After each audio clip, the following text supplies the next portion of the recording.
محترم سامعین، السلام علیکم ورحمۃ اللہ وبرکاتہ۔ آپ سبھی سامعین کا ہمارے یوٹیوب چینل میں خیر مقدم ہے۔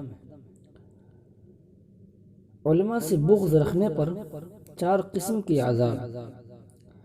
حضرت علی رضی اللہ عنہ فرماتے ہیں کہ نبی کریم صلی اللہ علیہ وسلم نے ارشاد فرمایا کہ جب میری امت اپنے علماء سے بغض رکھنے لگے گی اور بازاروں کی عمارتوں کو بلند اور غالب کرنے لگے گی اور مال و دولت پر نکاح کرنے لگے گی، یعنی نکاح میں بجائے دینداری اور تقوی کے مالداری کو دیکھا جائے گا، تو حق تعالی شانہ ان پر 4 قسم کے عذاب مسلط فرما دیں گے۔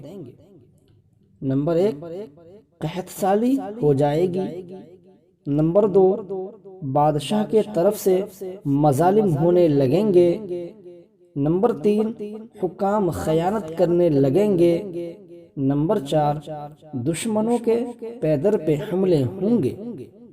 شکریہ۔